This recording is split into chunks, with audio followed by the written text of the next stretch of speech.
اس باب میں مسئلہ یہ ہے کہ مغرب سے پہلے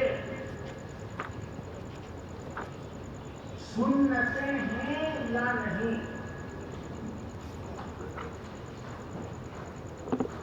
مغرب سے پہلے 2 رکعت سنت ہیں یا نہیں.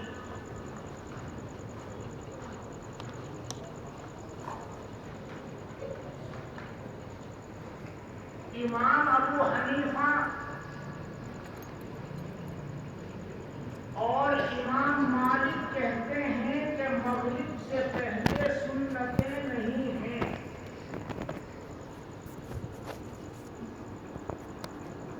سنتیں نہیں ہیں کا یہ مطلب کہ مغرب سے پہلے سنتیں مکروہ ہیں، یہ تعبیر صحیح نہیں ہے.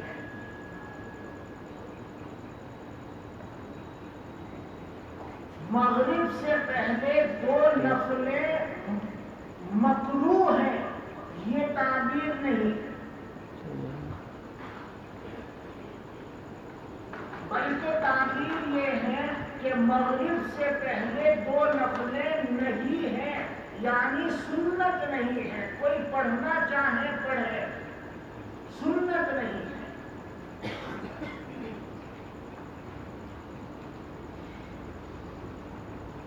اور امام شافعی رحمہ اللہ جواز کے قائل ہیں. مغرب سے پہلے 2 نفلیں جائز ہیں.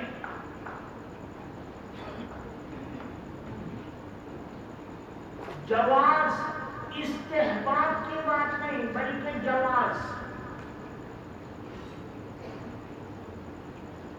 اور امام ترمذی رحمہ اللہ نے امام احمد کا قول یہ بیان کیا ہے کہ ان کے نزدیک مغرب سے پہلے 2 نفلیں مستحب ہیں.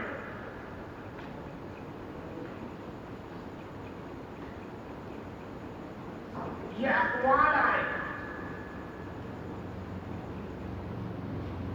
مغرب سے پہلے 2 نفلیں ہیں یا نہیں، اس بات کا مدعا یہ ہے کہ مغرب سے پہلے 2 نفلیں ہیں یا نہیں.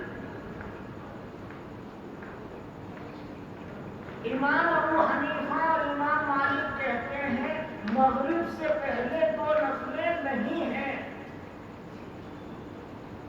یہ ٹکڑا یاد رکھنا، مغرب سے پہلے 2 نفلیں مکروہ ہیں، یہ تعبیر صحیح نہیں ہے، بلکہ تعبیر کیا ہے، مغرب سے پہلے 2 نفلیں نہیں ہیں. نہیں ہے کا مطلب یہ ہے نہ سنت ہے نہ مستحب ہے، اور کوئی پڑھنا چاہے تو حرج بھی نہیں. اس لیے کہ عصر کے بعد جو نوافل کی ممانعت تھی وہ ممانعت غروب پر ختم ہو گئی، اور غروب کے ساتھ ہی نوافل کی اجازت ہو گئی. بس اگر کسی کو موقع مل جائے اور وہ یہ 2 نفلیں پڑھے تو پڑھے، کوئی حرج نہیں. لیکن سنت و مستحب نہیں ہے، یعنی مغرب کے بعد ان 2 نفلوں کو پڑھنے کے لیے باقاعدہ وقت نہیں دیا جائے گا. سنت و مستحب نہ ہونے کا مطلب رمضان المبارک میں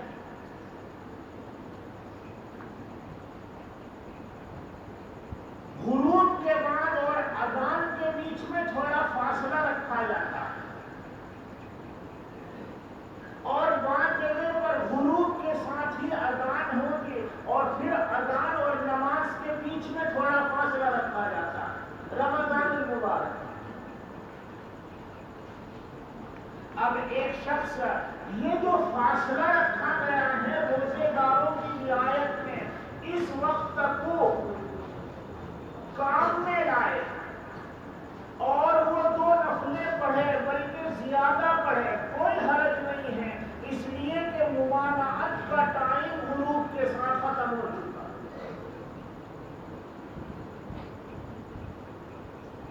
حرمین میں،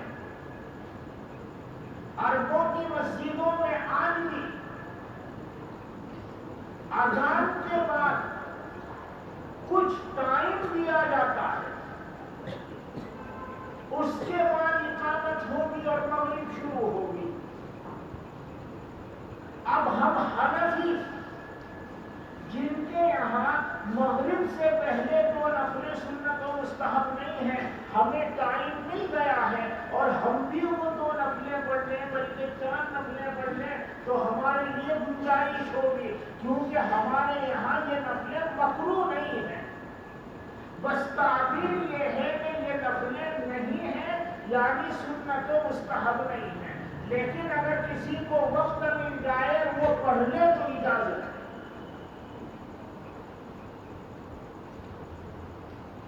اور امام شافعی رحمہ اللہ کہتے ہیں کہ مغرب سے پہلے 2 نفلیں جائز ہیں۔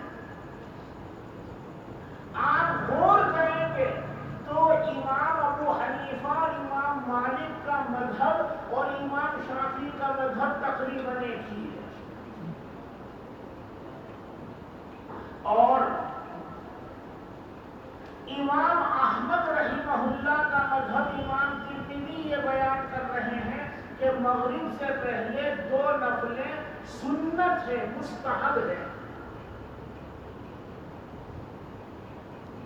امام ترمذی نے امام احمد کا یہ قول بیان کیا ہے،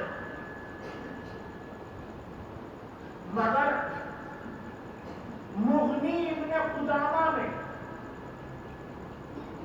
امام احمد رحمہ اللہ کے مذہب کی یہ اہم ترین کتاب ہے مغنی فقہ میں، جیسے ہمارے یہاں ہدایہ ایک اہم کتاب سمجھی جاتی ہے فقہ حنفی میں، مغنی اہم سمجھی جاتی ہے فقہ حنبلی میں۔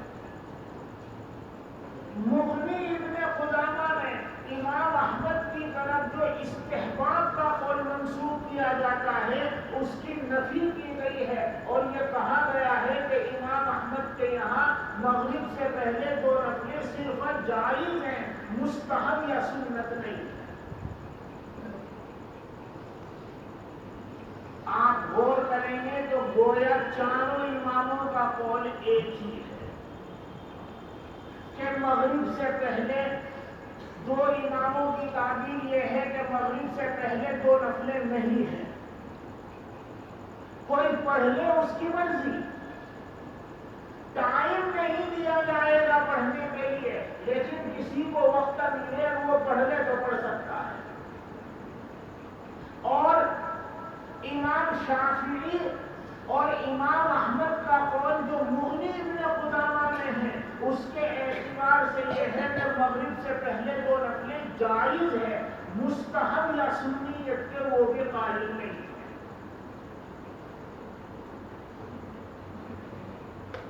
حضور اکرم صلی اللہ علیہ وسلم نے اور خلفائے راشدین نے مغرب سے پہلے نفلیں نہیں پڑھی۔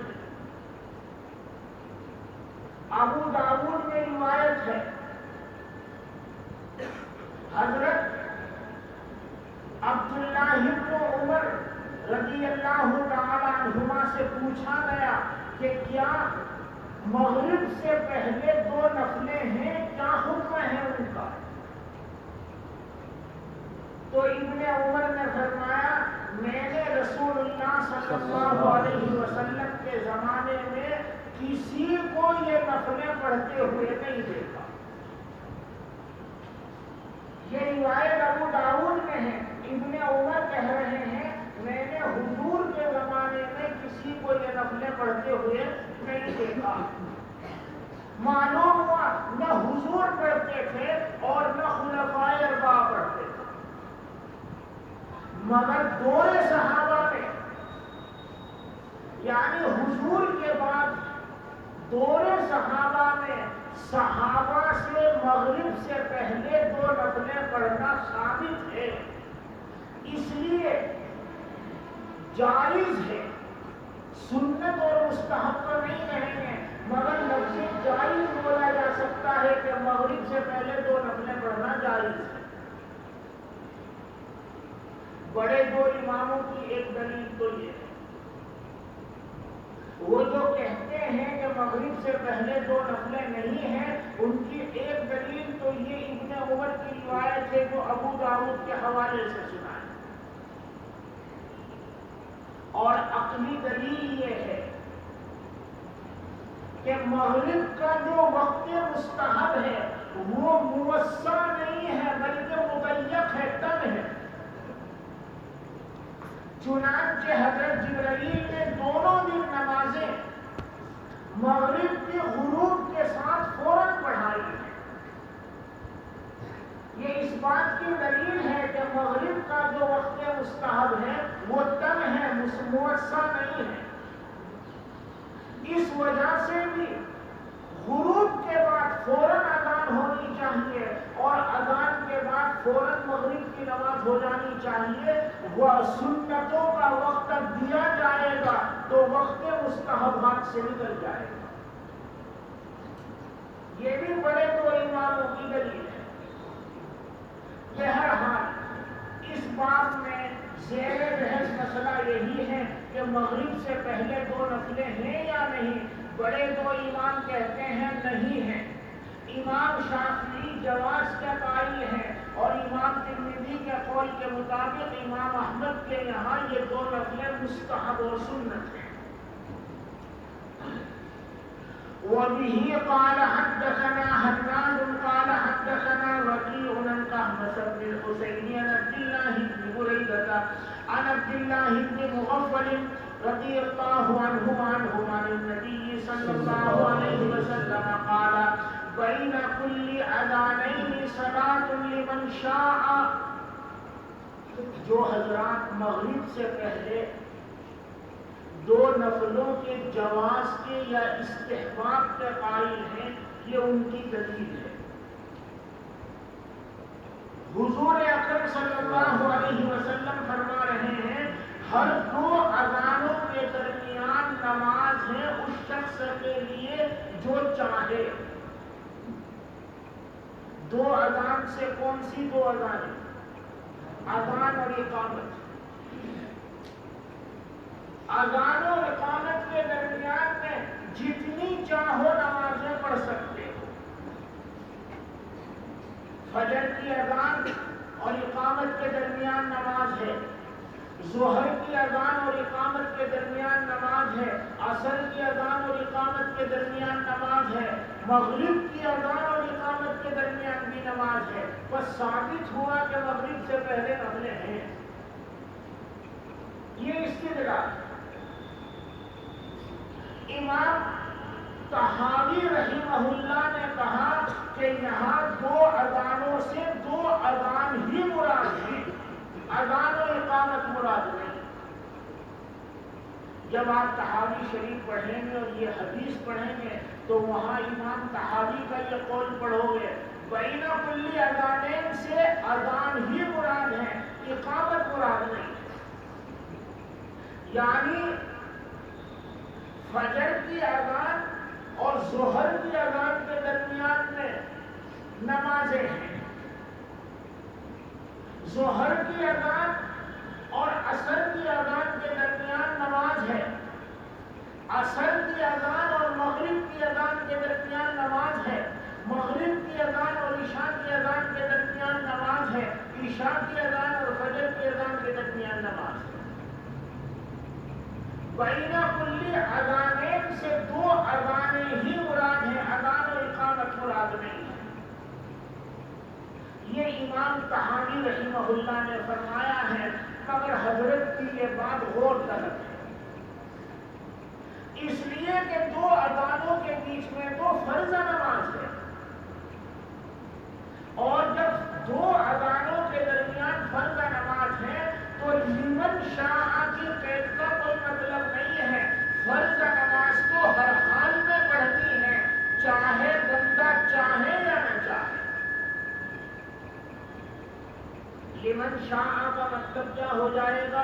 جی چاہے تو فرض نماز پڑھ لو اور جی نہ چاہے تو نہ پڑھو، یہ مطلب ہوگا کہ نہیں؟ حالانکہ فرض نماز میں لمن شاء پہ کوئی معنی نہیں۔ اس لیے حضرت امام طحاوی رحمہ رحمہ اللہ نے جو دو اذانوں سے دو اذان مراد لی ہے وہ بات غور طلب ہے۔ صحیح بات یہی ہے کہ دو اذان سے اذان و اقامت مراد ہے، اور اذان و اقامت کے درمیان میں نماز ہے، جو اس شخص کے لیے جو چاہے، جو پڑھنا چاہتا ہے وہ پڑھ سکتا ہے۔ اور جب ہر اذان و اقامت کے درمیان میں نماز ہے تو مغرب کی اذان اور اقامت کے درمیان میں بھی نماز ہوئی کہ نہیں؟ بس ان کے درمیان میں بھی نماز ہے، لہذا ثابت ہوا کہ مغرب سے پہلے دو نفلیں ہیں، کم از کم دو نفلیں ہیں۔ یہ استدلال ہے ان حضرات کا جو مغرب سے پہلے نفلوں کے جواز کے یا استحباب کے قائل ہیں۔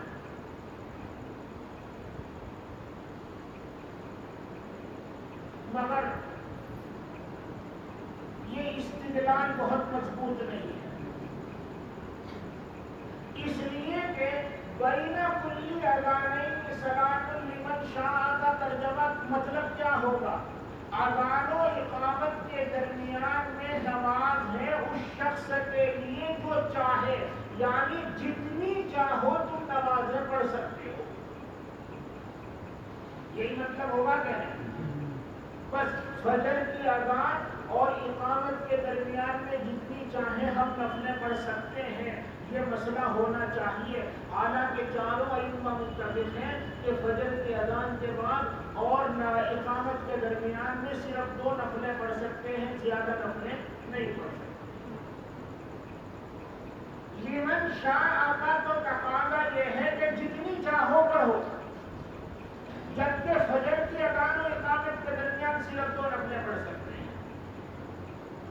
وہاں آپ دوسرے دلائل سے ثابت کرو گے کہ دو نفلیں پڑھ سکتے ہو، زیادہ نہیں پڑھ سکتے، اس کی دلیل یہ الگ ہے۔ تو یہاں پر بھی ہم دوسرے دلائل سے ثابت کریں گے کہ یہ انشاء چار نمازوں کے لیے ہے، مغرب کے لیے نہیں ہے، اور اس کی دلیل الگ ہے، اور وہ یہ ہے کہ حضور نے کبھی یہ نفلیں نہیں پڑھی، خلفائے اربعہ نے کبھی یہ نفلیں نہیں پڑھی۔ اگر آپ وہاں دوسرے دلائل سے ثابت کرو گے تو یہاں پر بھی ہم دوسرے دلائل سے ثابت کر دیں گے۔ اس لیے صحیح بات یہ ہے کہ اس حدیث کا بین کلی صلاتین بین کلی اذانین صلاۃ لمن شاء کا یہ مطلب نہیں ہے جو سمجھا جا رہا ہے، بلکہ یہ ایک ذہنوں میں پیدا ہونے والے اعتراض کا تفصیلہ ہے۔ اعتراض کیا ہو سکتا ہے کہ اللہ کے منادی نے جو پکارا ہے حی علی الصلاۃ، حی علی الفلاح، نماز کے لیے آؤ، کامیابی کی طرف آؤ، اس نے نفلوں کے لیے پکارا ہے یا فرض نماز کے لیے پکارا ہے؟ بس انسان کا ذہن یہ کہتا ہے کہ مسجد میں جا کر ہمیں کوئی اور نماز نہیں پڑھنی ہے، جا کر فرض نماز ہی پڑھنی ہے۔ اگر ہم کوئی اور نماز پڑھیں گے تو ہم نے اللہ کے منادی کی مخالفت کی۔ اللہ کے منادی نے تو ہمیں بلایا ہے فرض نماز کے لیے، اور ہم جا کر پڑھ رہے ہیں سنتیں اور نفلیں، تو اللہ کے منادی کی مخالفت ہوئی یا نہیں؟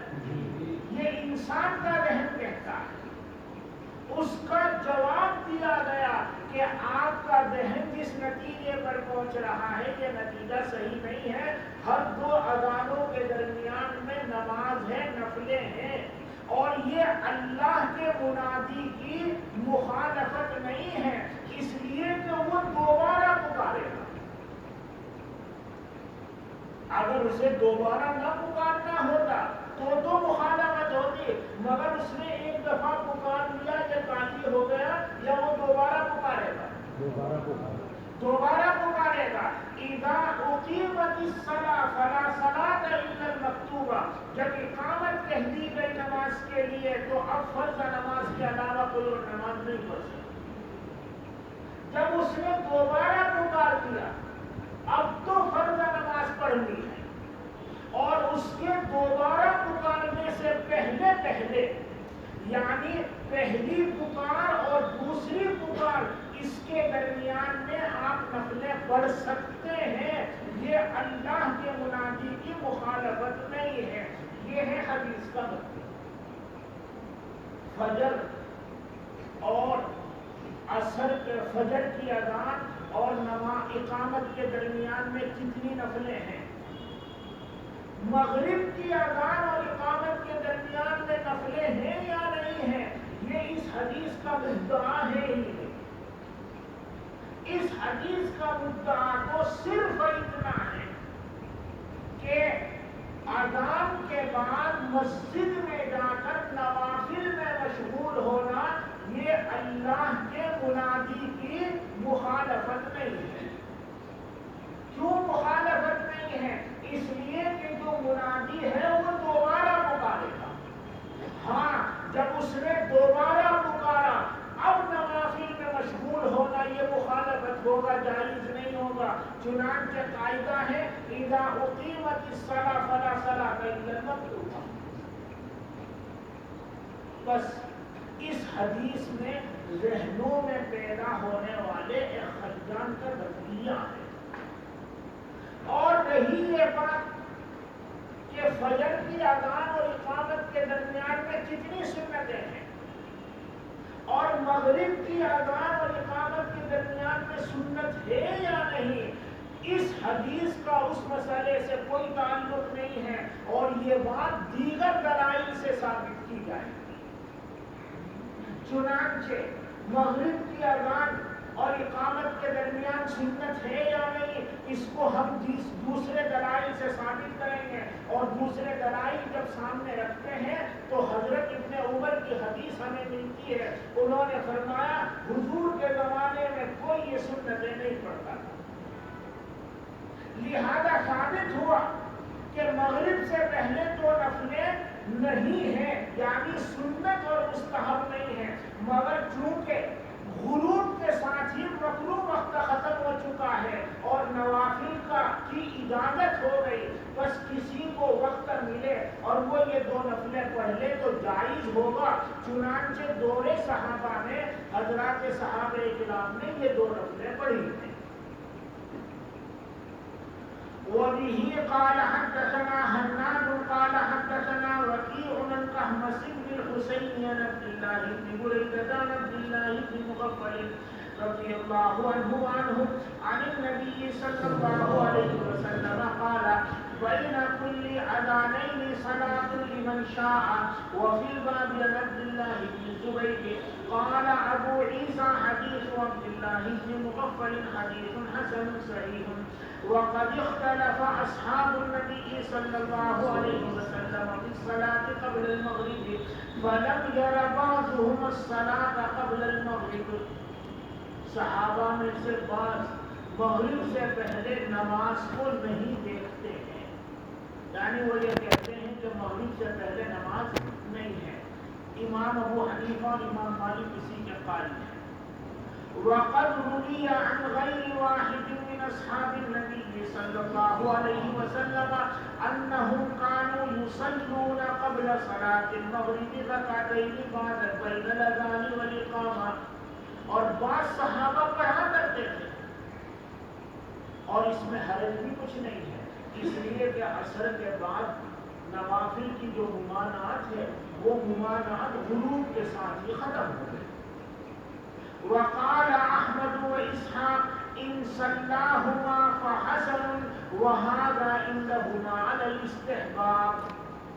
امام احمد اور اسحاق کہتے ہیں اگر ان دونوں رکعتوں کو کوئی پڑھے تو بہت اچھی بات ہے اور یہ ان دونوں حضرات کے نزدیک مستحب ہے. یہ نماز میں نے بتایا امام ترمذی نے مستحب ہونے کا دعویٰ کیا ضرور ہے، مگر مغنی ابن قدامہ میں صراحت ہے کہ مذہب احمدیہ میں مذہب حنبلیہ میں یہ دو نفلیں صرف جائز ہیں، مستحب والی بات صحیح نہیں ہے. باب ما جاء فی من ادرک رکعۃ من العصر قبل ان تغرب الشمس. اس بات میں حضرت ابو ہریرہ کی روایت ہے. رسول اللہ صلی اللہ علیہ وسلم نے فرمایا من ادرک من الصبح رکعۃ قبل ان تطلع الشمس فقد ادرک الصبح. جس نے فجر کی ایک رکعت پالی سورج طلوع ہونے سے پہلے اس نے فجر کی نماز پالی. ومن ادرک من العصر رکعۃ قبل ان تغرب الشمس فقد ادرک العصر. اور جس نے عصر کی ایک رکعت پالی سورج غروب ہونے سے پہلے اس نے عصر کی نماز پالی. یہ حدیث ہے اور اس حدیث کا میں نے حوالہ دیا تھا پیچھے. اس حدیث کا بظاہر مطلب یہ ہے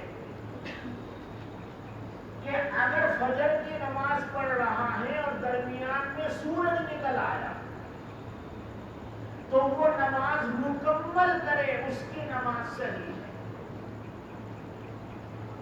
اسی طرح عصر کی نماز پڑھ رہا تھا اور درمیان میں سورج غروب ہو گیا تو وہ نماز مکمل کرے, اس کی نماز صحیح ہے. نماز کے درمیان سورج نکل آنے سے فجر کی نماز باطل نہیں ہوگی. نماز کے درمیان سورج غروب ہونے سے عصر کی نماز باطل نہیں ہوگی.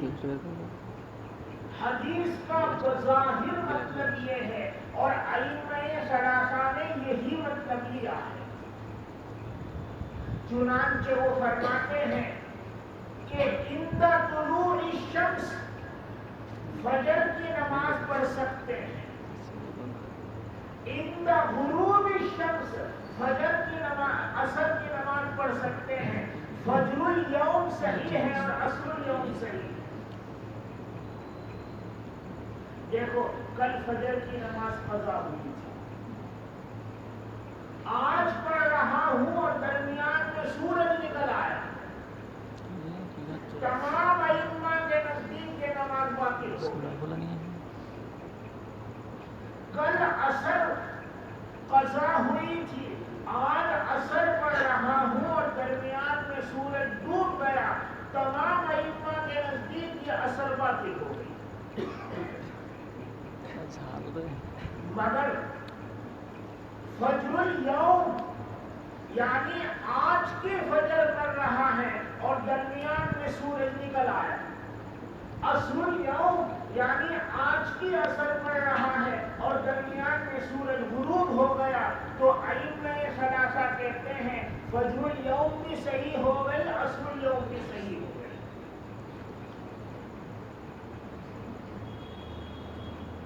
مگر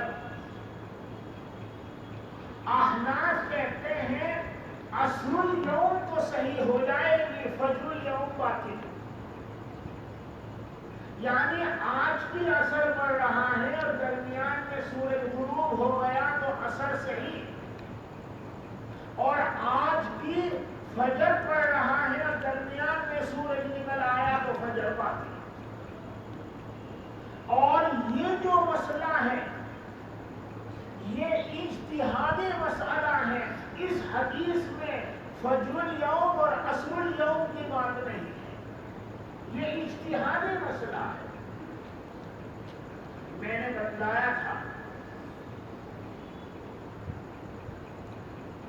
وجوب کا سبب, وجوب صلاۃ کا سبب کیا ہے؟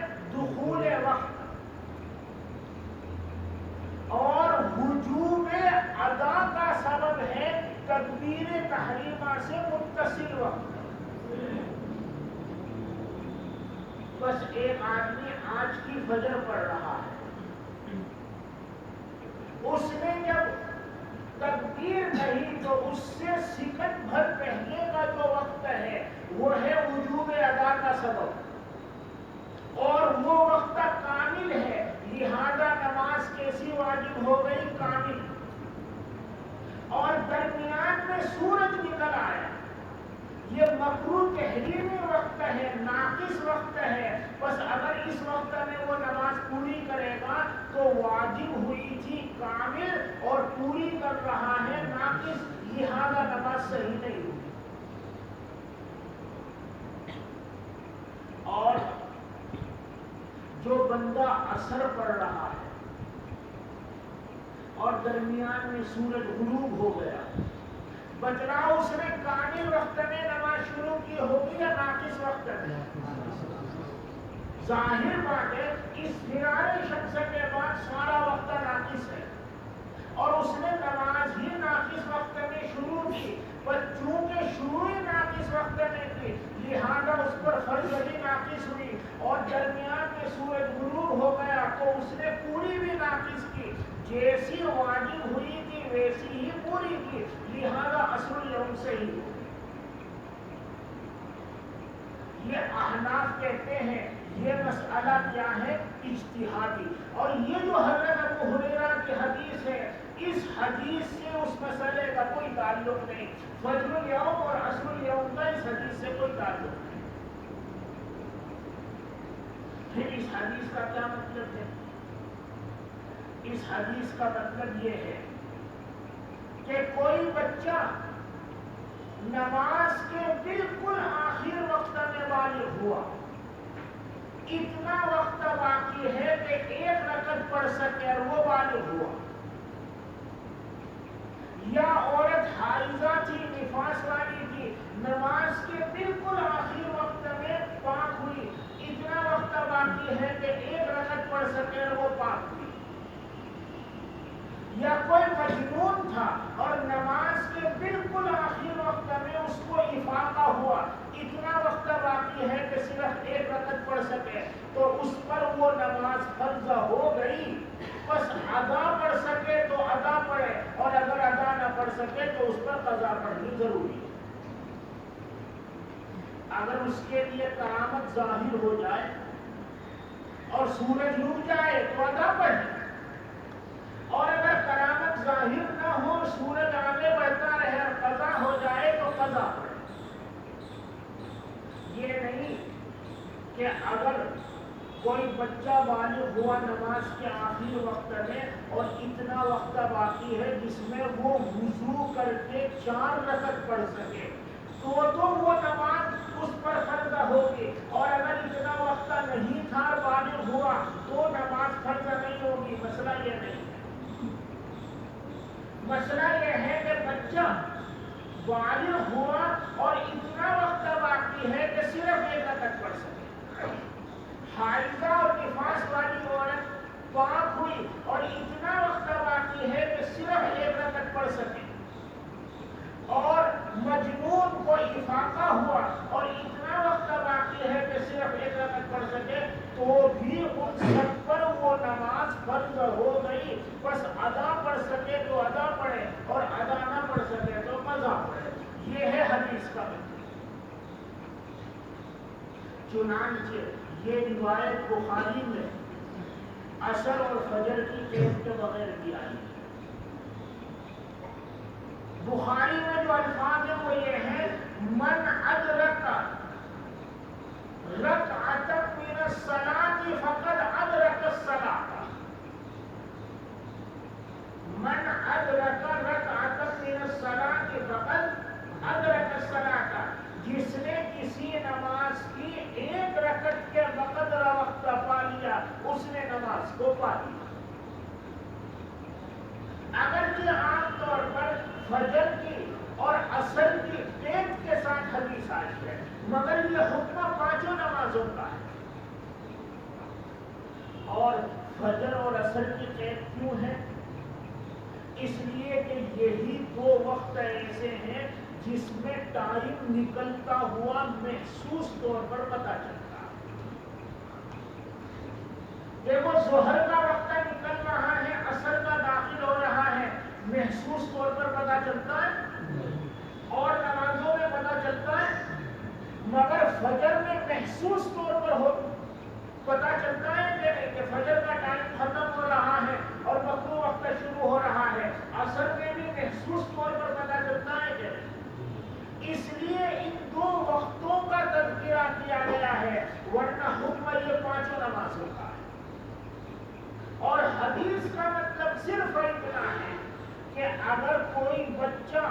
نماز کے بالکل آخر وقت میں بالغ ہوا، حائضہ نفاس والی عورت نماز کے بالکل آخر وقت میں پاک ہوئی، مجنون نماز کے بالکل آخر وقت میں افاقہ ہوا، تو ان سب پر وہ نماز فرض ہو گئی۔ ادا پڑھ سکے تو ادا پڑھے، اور اگر اس کے لیے کرامت ظاہر نہ ہو تو پھر اس نماز کو قضا پڑھے۔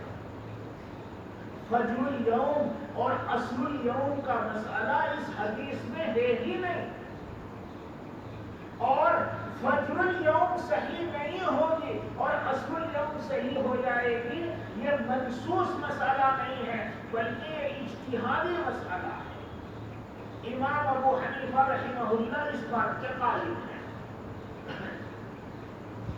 وبه قال حدثنا الأنصاري قال حدثنا معن قال حدثنا مالك بن أنس عن زيد بن أسلم عن عطاء بن يسار عن مسلم بن سعيد وعن الأعرج يحدثونه عن أبي هريرة رضي الله عنه عن النبي صلى الله عليه وسلم قال: من أدرك من الصبح ركعة قبل أن تطلع الشمس فقد أدرك الصبح، ومن أدرك من العصر ركعة قبل أن تغرب الشمس فقد أدرك العصر۔ وفي الباب عن عائشة قال أبو عيسى حديث أبي هريرة حديث حسن صحيح، وبه يقول أصحابنا والشافعي وأحمد وإسحاق، ومعنى هذا الحديث عندهم لصاحب الأجر مثل الرجل ينام عن الصلاة أو ينساها فيستيقظ ويذكر عند طلوع الشمس وعند غروبها۔ اور اس حدیث کا مطلب ہمارے اصحاب کے نزدیک یہ ہے کہ یہ حدیث صاحب عذر کے لیے، مثلا ایک شخص نماز سے سوتا رہ گیا یا نماز کو بھول گیا، بس وہ بیدار ہو گیا، یا اس نے نماز کو طلوع شمس اور غروب شمس کے وقت یاد کیا اور اسی حال میں نماز پڑھ لی تو اس کی نماز صحیح ہے۔ ائمہ ثلاثہ کے نزدیک یہ مطلب ہے، مگر میں نے بتایا احناف کے یہاں اس حدیث کا فجر الیوم اور عصر الیوم سے کوئی تعلق نہیں ہے۔ باب ما جاء فی الجمع بین الصلاتین، دو نمازوں کو ایک ساتھ جمع کر کے پڑھنا۔ دیکھو جمع بین الصلاتین تقدیماً اور تاخیراً، یہ مسئلہ ابھی بیان نہیں کیا جا رہا ہے، یہ مسئلہ کو امام ترمذی آگے کافی دور کے بعد مستقل باب قائم کر کے بیان کریں۔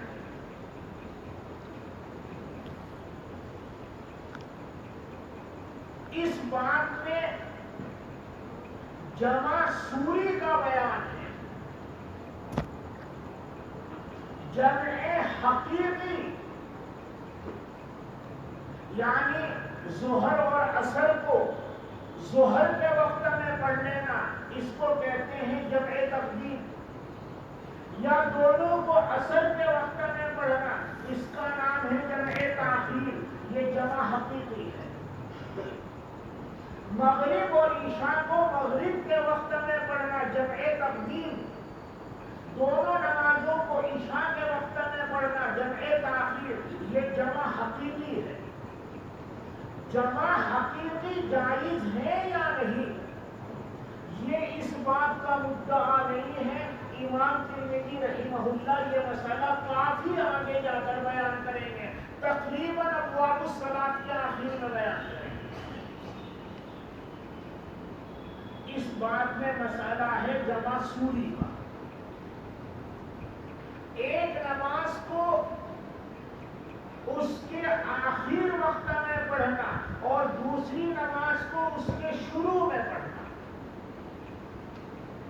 یہ دونوں نمازیں اپنے اپنے اوقات میں پڑھی گئی ہیں، مگر صورتاً جمع ہو گئی ہے، اس وجہ سے اس کو کہا جا رہا ہے جمع سوری۔ میں نے پہلے بھی بتلایا ہے،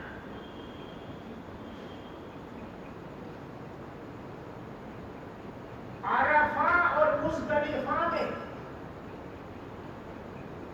جمع حقیقی کیا جائے گا اور اس پر پوری امت کا اجماع ہے۔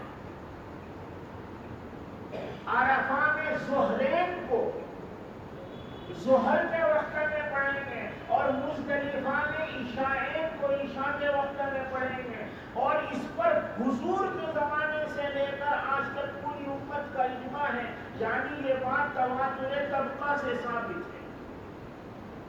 لہذا جو بات تواتر طبقہ سے ثابت ہے اس کے ذریعے قرآن کریم پر اضافہ کرنا جائز ہے۔ قرآن کریم میں ہے ان الصلاۃ کانت علی المؤمنین کتابا موقوتا، مسلمانوں پر نماز مقررہ وقتوں ہی میں فرض کی گئی ہے، ہر نماز کو اس کے وقت ہی میں پڑھنا ہے،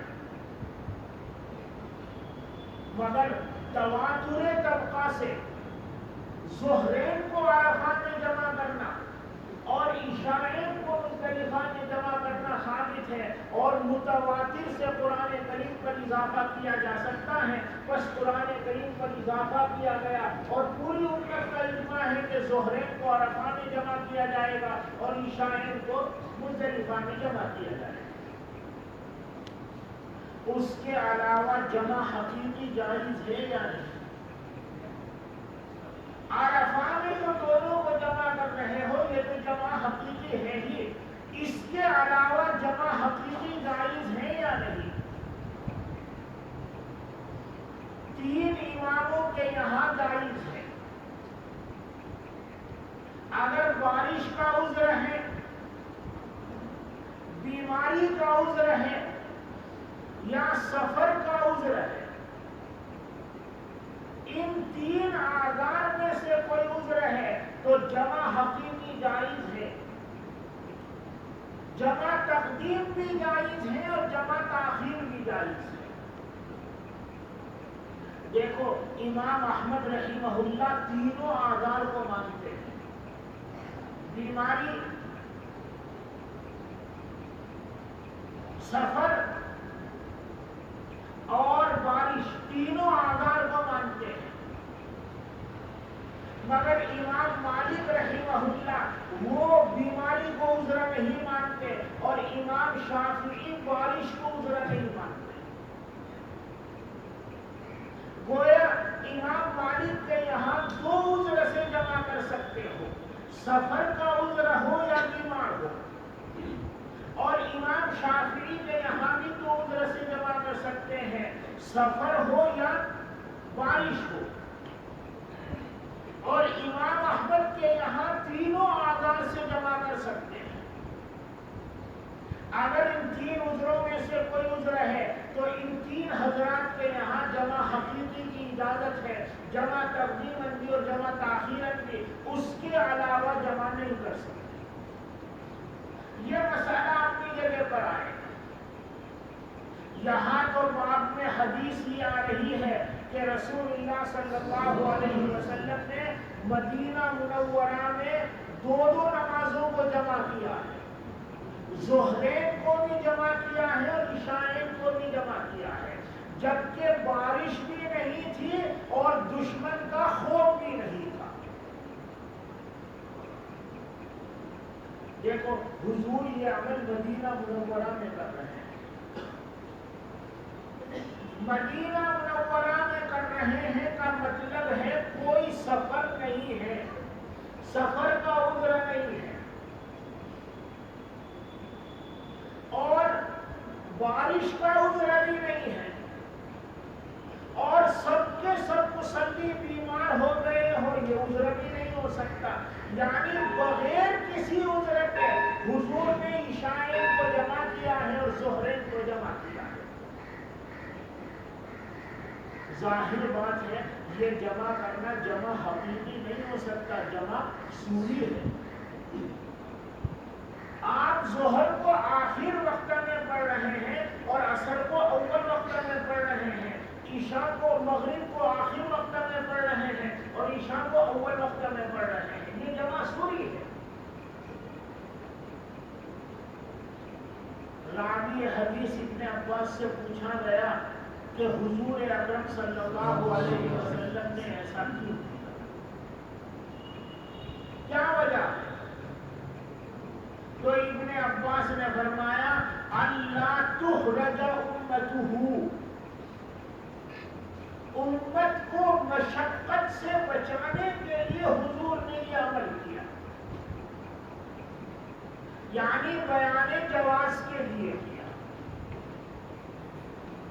اصل اسلامی تعلیم یہ ہے کہ ہر نماز کو اس کے وقت میں پڑھو۔ اصل اسلامی تعلیم یہ ہے کہ ہر نماز کو اس کے وقت میں پڑھو تاکہ اللہ سے غفلت نہ ہو جائے، بندہ اللہ کی طرف متوجہ رہے۔ مگر بعض مرتبہ احوال دیگر گو ہوتے ہیں، مجبوری ہوتی ہے، واقعی ضرورت ہوتی ہے، تو اس مجبوری میں وہ جمع سوری کر سکتا ہے۔ اس بیان جواز کو ظاہر کرنے کے لیے حضور اکرم صلی اللہ علیہ وسلم نے یہ عمل کر کے دکھلایا۔ ایک بندہ ہے، بیمار ہے، اپنے ہی علاقے میں اسپتال میں داخل ہے اور اس کو گلوکوز لگا ہوا ہے۔ اب ہر نماز کے وقت میں گلوکوز نکالے اور پھر وضو کرے، نماز پڑھے، پھر گلوکوز لگوائے، پھر اگلے وقت میں نکالے، وضو کرے۔ مریض کے لیے مشقت ہے کہ نہیں؟ اگر مرض تھوڑا زیادہ ہو مشقت ہے کہ نہیں؟ تو حضور نے یہ عمل کر کے اس کے لیے آسانی کی کہ ایسی صورت میں بندہ جمع بین الصلاتین سوری کر لے، یعنی جب دیکھے کہ ظہر کا وقت ختم ہونے میں 15-20 منٹ ہے تو ڈاکٹر کو بلا کر جیپ نکلوا دی اور وضو کر کے ظہر پڑھ لی اور 5-7 منٹ انتظار کر کے جب عصر کا وقت داخل ہوا تو عصر پڑھ لی، تو کافی لمبا اس کو وقت مل گیا، ڈریپ لگا کر آرام سے پڑھا ہے۔ اور پھر یہی عمل عشاء سے پہلے کرے تو ہر نماز میں عمل کرنے کے مقابلے میں 2 مرتبہ کرنا، کافی وقت مل جانا، اس میں آسانی ہے کہ حضور اکرم صلی اللہ علیہ وسلم نے اسی آسانی کو ظاہر کرنے کے لیے بیان جواز کے طور پر یہ عمل کیا ہے۔ ورنہ اللہ کو پسند کیا ہے؟ اللہ کو پسند ہے ان الصلاۃ کانت علی المؤمنین کتابا موقوتا، ہر نماز کو مقررہ وقت میں پڑھا جائے، جمع نہ کیا جائے، نہ صورت جمع کیا جائے نہ حقیقت جمع کیا جائے، اللہ کو پسند یہ ہے۔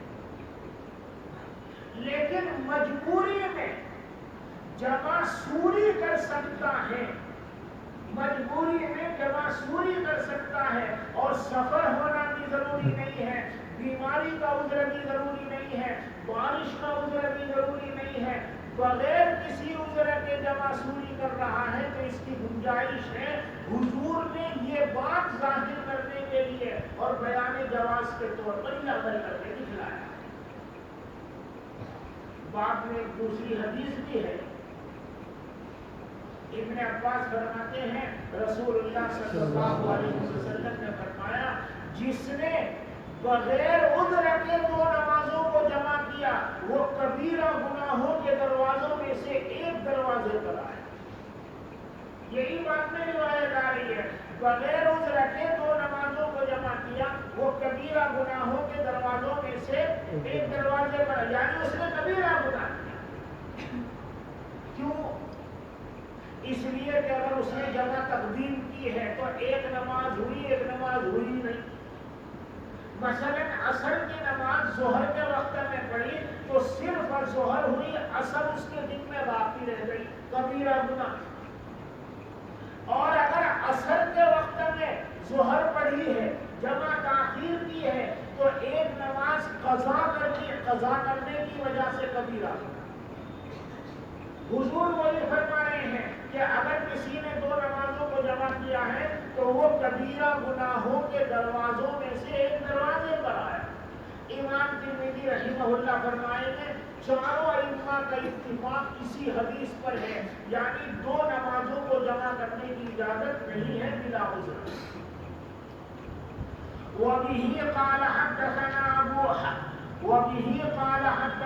هناد قال حدثنا ابو معاوية عن الأعمش عن حبيب بن ابي ثابت عن سعيد بن جبير عن ابن عباس رضي الله عنهما وعنهم قال جمع رسول الله صلى الله عليه وسلم بين الظهر والعصر وبين المغرب والعشاء بالمدينة۔ حضور نے ظہرین کو جمع کیا اور عشاءین کو جمع کیا مدینہ میں، یعنی سفر نہیں ہے، من غیر خوف، خوف کے بغیر، دشمن کا کوئی خوف بھی نہیں ہے، ولا مطر، اور بارش بھی نہیں ہے، کوئی عذر نہیں۔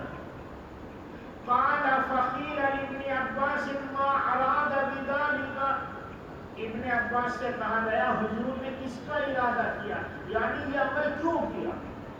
تو ابن عباس نے فرمایا ارادہ اللہ تخرج امتہ، آپ نے چاہا کہ آپ کی امت مشقت میں نہ پڑے، یعنی آپ نے بیان جواز ظاہر کرنے کے لیے یہ عمل کر کے دکھلایا ہے، اور یہ بتلایا ہے کہ اصل منشأ شریعت تو یہ ہے کہ پانچوں نمازوں کو ان کے اوقات میں پڑھا جائے، مگر مجبوری ہو، واقعی مجبوری ہو تو پھر جمع سوری کرنے کی گنجائش ہے۔ قال ابو عیسیٰ حدیث ابن عباس قد روی عنہ من غیر وجہ رواہ جابر بن زید وسعید بن جبیر وعبد اللہ بن شقیق النقیلی وقد روی عن ابن عباس عن النبی صلی اللہ علیہ وسلم غیر هذا، ابن عباس سے اس کے علاوہ بھی حدیث روایت کی گئی ہے، وہ روایت اب آ رہی ہے۔ وبه قال حدثنا ابو سلمة يحيى بن خلف البصري قال حدثنا المعتمر بن سليمان عن ابيه عن حنش بن عكرمة، یہ حنش بن عكرمة یہ ضعیف راوی ہے، یہ ضعیف راوی ہے، اور چاروں ائمہ نے اسی ضعیف روایت کو لیا ہے، ابن عباس کی اوپر جو روایت حسن صحیح آیا ہے اس روایت کو نہیں لیا، اس روایت کو لیا کہ عمل کرنے کے لیے یہ روایت، یعنی ہر نماز کو اس کے مقررہ وقت میں پڑھنا ہے، اور اس روایت کی تعویل کی کہ وہ جمع سوری پر محمول ہے اور بیان جواز کے لیے حضور نے وہ عمل کر کے دکھلایا ہے۔ عن حنش بن عكرمة عن ابن عباس رضي الله عنهما وعنهم عن النبي صلى الله عليه وسلم قال من جمع بين الصلاتين من غير عذر، جس نے بغیر عذر کے دو نمازوں کو جمع کیا، فقد اتى بابا من ابواب الكبائر، تو وہ کبیرہ گناہ کے دروازوں میں سے ایک دروازے پر آیا۔ قال ابو عيسى وحنش هذا هو ابو علي الرحبي وهو حنش بن قيس وهو ضعيف عند اهل الحديث ضعفه احمد وغيره، والعمل على هذا عند اهل العلم الا يجمع بين الصلاتين الا في السفر او بعرفة، اور اس پر علماء کا عمل ہے کہ دو نمازوں کو جمع نہیں کیا جائے گا مگر سفر میں یا عرفہ میں۔ ورخص بعض اہل العلم من التابعین فی الجمع بین الصلاتین للمریض، امام احمد مرض کی وجہ سے بھی جمع کرنے کی اجازت دیتے ہیں۔ وبه يقول احمد واسحاق وقال بعض اهل العلم يجمع بين الصلاتين في المطر، اور امام شافعی بارش کی بھی اجازت دیتے ہیں، یعنی میں نے اوپر غلط کہا، امام شافعی کے یہاں تین آزار کی وجہ سے جمع کر سکتے ہیں، سفر، مرض اور بارش۔ امام احمد بارش کو عذر نہیں مانتے، ان کے یہاں سفر اور مرض کی وجہ سے جمع کر سکتے ہیں. اور امام مالک مرض کو عذر نہیں مانتے. دیکھو وَبِهِ يَقُولُ الشَّافِعِيُّ نہیں. امام احمد تینوں کو عذر مانتے ہیں. امام احمد جو ہے تینوں کو عذر.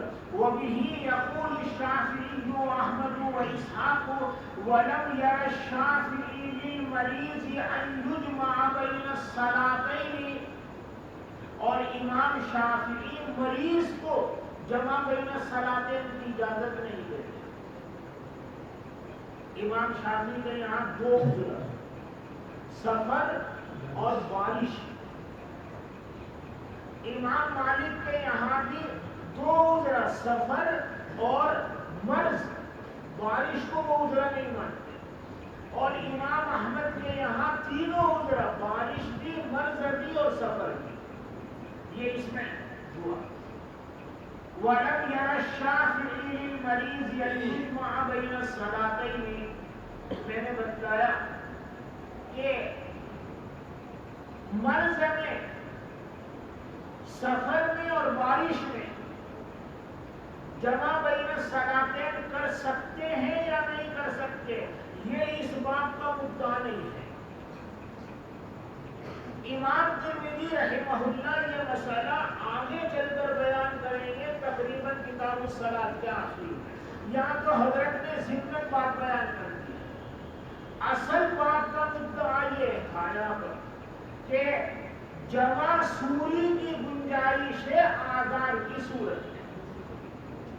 اگر آزار ہو تو جمع سوری کر سکتا ہے اور عذر نہ ہو تو پھر شریعت کا جو منشا ہے وہ یہ ہے کہ ہر نماز کو اس کے وقت پر پڑھا جائے, جمع نہ کیا جائے, نہ حقیقتاً جمع کیا جائے, نہ صورتاً جمع کیا جائے. یہ اس بات کا مدعا ہے.